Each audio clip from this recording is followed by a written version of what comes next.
नमस्कार भक्तजनों। आज मैं कार्तिक महात्म के दूसरे अध्याय का वर्णन करूंगा।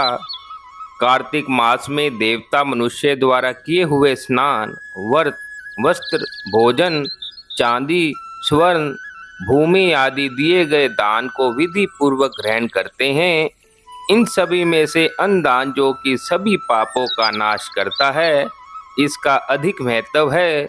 कार्तिक माह में मनुष्य जिस किसी मनोकामना से दान आदि करता है, उसे वह अक्षय रूप में प्राप्त होता है। यदि कोई मनुष्य दान देने में असमर्थ है, तो उसे कार्तिक मास में प्रतिदिन भगवानों के नाम का सिमरन करना चाहिए तथा गंगा जी में स्नान करते हुए कार्तिक माह की कथा पढ़नी चाहिए। ऐसा करने से मनुष्य पुण्य का भागी बनता है। जो मनुष्य कार्तिक माह में जमीन पर सोता है, उसके सभी पाप युगों युगों के लिए नष्ट हो जाते हैं। अब मैं कार्तिक महात्म के दूसरे अध्याय का वर्णन करता हूँ। भगवान श्री कृष्ण आगे बोले, हे प्रिय, जब गुणवती को राक्षस द्वारा अपने पति एवं पिता के मारे जाने का समाचार मिला, तो वह विलाप करने लगी। हे नाथ, हे पिताजी, मुझको त्याग कर तुम कहाँ चले गए? मैं अकेली स्त्री तुम्हारे बिना अब क्या करूं? अब मेरे भोजन, वस्त्र आदि की व्यवस्था कौन करेगा? घर में प्रेम पूर्वक मेरा पालन पोषण कौन करेगा? मैं कुछ भी नहीं कर सकती। मुझ विधवा की रक्षा कौन करेगा? मैं कहाँ जाऊं? मेरे पास तो कोई ठिकाना भी न रहा। इस प्रकार विलाप करते हुए गुणवती चक्कर खाकर धरती पर गिर पड़ी और बेहोश हो गई। बहुत देर बाद जब उसे होश आया, तो वह पहले की भांति ही करुण विलाप करते हुए शोक सागर में डूब गई। कुछ समय के पश्चात जब वह संभली, तो उसे ध्यान आया कि पिता और पति की मृत्यु के बाद मुझे उनकी क्रिया करनी चाहिए, जिससे उनकी गति हो सके। इसलिए उसने अपने घर का सारा सामान बेच दिया और उससे प्राप्त धन से उसने अपने पिता एवं पति का श्राद्ध आदि कर्म किया। तत्पश्चात वह उसी नगर में रहते हुए आठों पहर भगवान विष्णु की भक्ति करने लगी। उसने मृत्युपर्यंत तक नियम पूर्वक सभी एकादशियों का व्रत और कार्तिक महीने के उपवास व्रत किए। हे प्रिय, एकादशी और कार्तिक व्रत मुझे बहुत ही प्रिय हैं। इनसे मुक्ति, भुक्ति, पुत्र एवं संपत्ति की प्राप्ति होती है। कार्तिक मास में जब तुला राशि पर सूर्य आता है, तब ब्रह्म मुहूर्त में उठकर स्नान करने एवं व्रत व उपवास करने वाले मनुष्य मुझे बहुत ही प्रिय हैं, क्योंकि यदि उन्होंने पाप आदि भी किए हों, तो वह भी स्नान व व्रत के प्रभाव से उन्हें मोक्ष प्रदान करते हैं।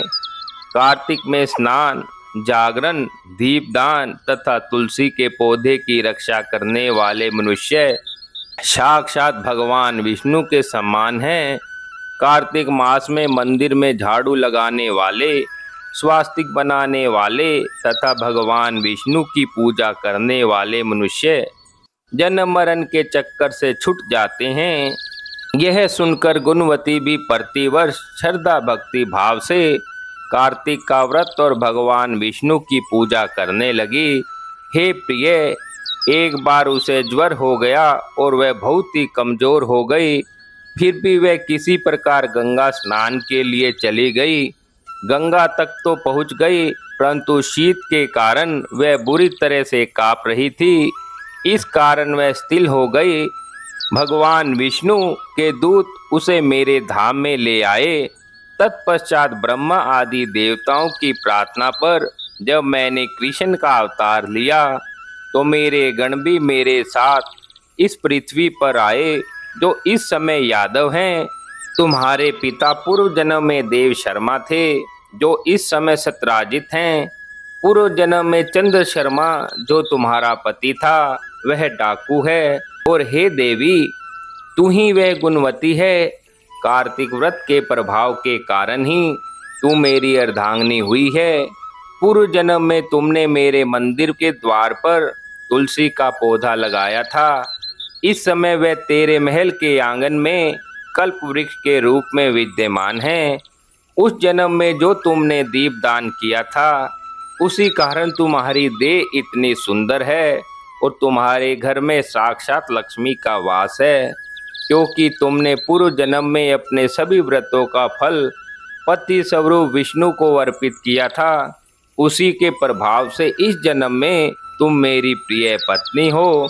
पूर्व जन्म में तुमने नियम पूर्वक जो कार्तिक मास का व्रत किया था, उसी के कारण मेरा और तुम्हारा कभी वियोग नहीं होगा। इस प्रकार कार्तिक मास में व्रत आदि करने वाले मनुष्य मुझे तुम्हारे समान प्रिय हैं। दूसरे जप तप यज्ञ दान आदि करने से प्राप्त फल कार्तिक मास में किए गए व्रत के फल से बहुत थोड़ा होता है, अर्थात कार्तिक मास के व्रतों का 16वां भाग भी नहीं होता है। इस प्रकार सत्यभामा भगवान श्री कृष्ण के मुख से अपने पूर्व जन्म के पुण्य का प्रभाव सुनकर बहुत प्रसन्न हुई। इस प्रकार दूसरे अध्याय को आज पूर्ण किया जाता है।